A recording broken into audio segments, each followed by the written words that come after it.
A survey by Gartner HR found that only 32% of employees believe that their pay is fair, meaning that the majority of employees think they're paid unfairly. Wow, so much for job satisfaction. And I guess that includes you. Well, you might believe that your pay is fair, meaning that you're not being paid less than anyone else in your company who is doing comparable work, if that's even possible. You might have this dreadful feeling that you're underpaid.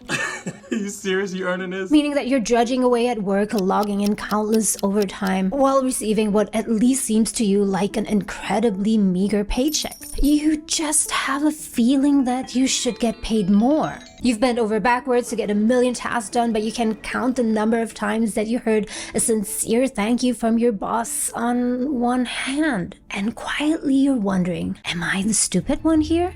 Are you also underappreciated and underpaid? Perhaps you aren't underpaid and it's just your feeling. After all, we'd all like to get paid more. Please don't click off and hear me out, because in this video we're going to settle this question. Are you objectively underpaid, or is it just a feeling? Or perhaps you are underpaid, in which case it's time to do something about it.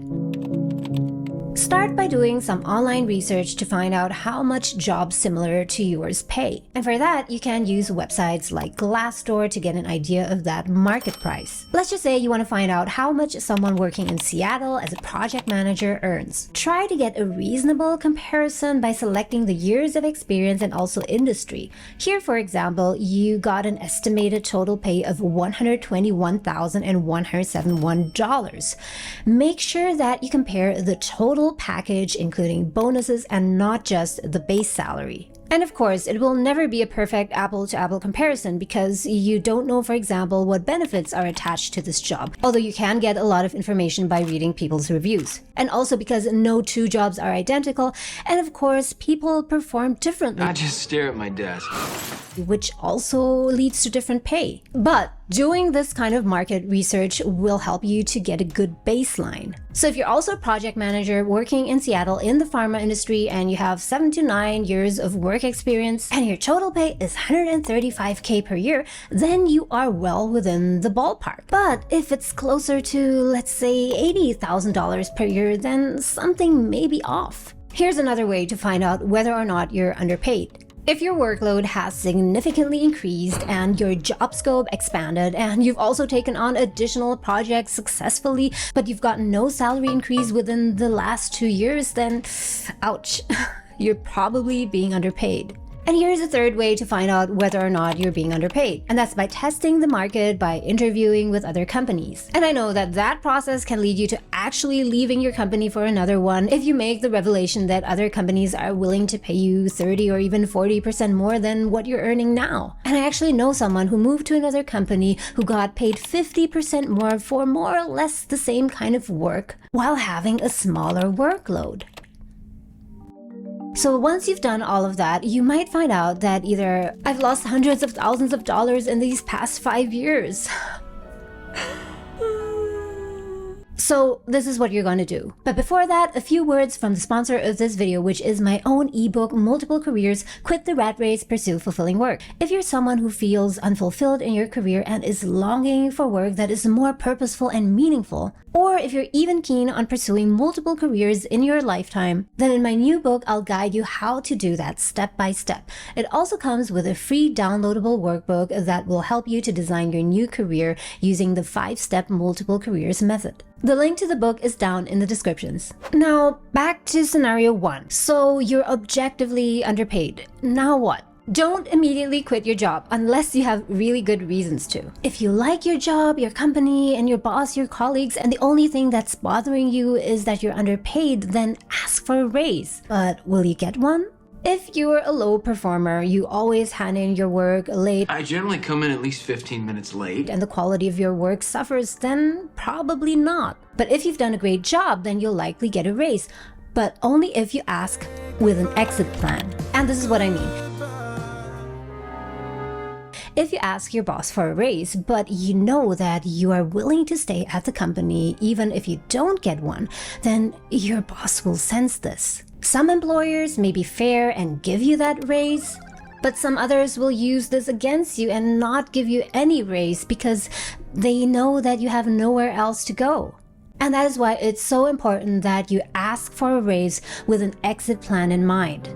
Before you go and ask for a raise, prepare yourself by having a few job interviews in the pipeline that can potentially lead to a job offer.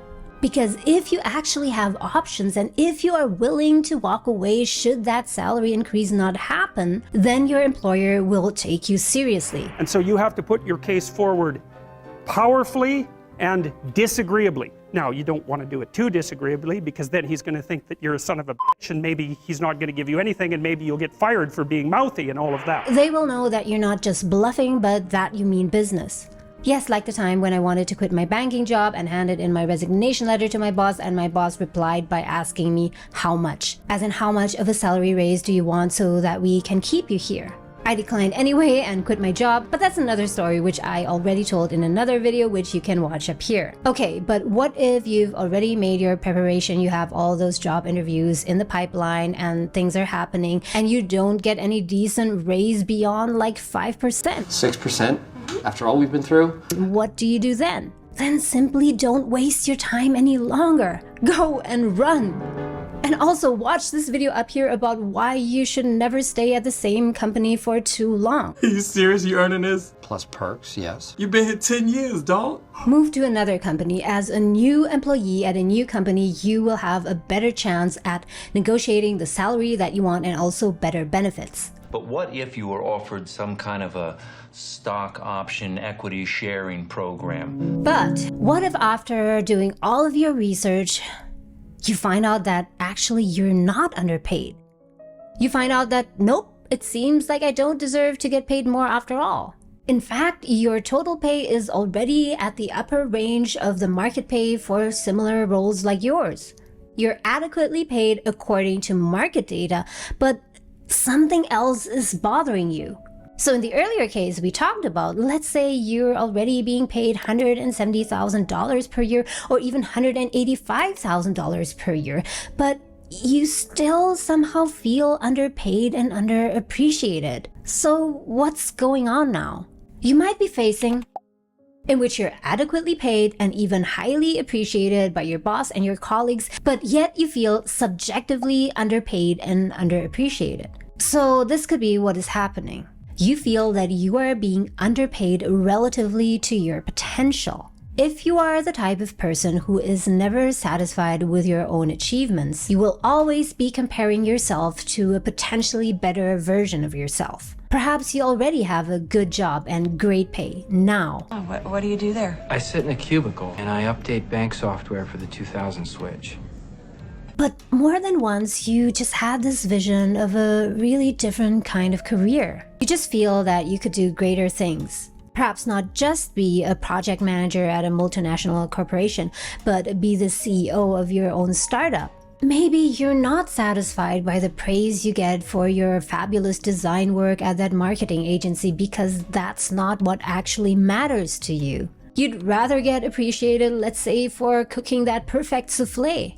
Perhaps you even believe that you're much better suited to work in a totally different industry. There's a job out there in which you could be better than the average, in which you could excel, and even demand more pay and more appreciation for your work, which is on a totally different level.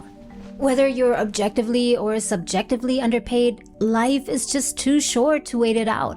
So use the situation of being underpaid and underappreciated, whether or not it's actually true, as momentum for change. Don't be one of the majority of employees who feel unfairly paid but stay stuck.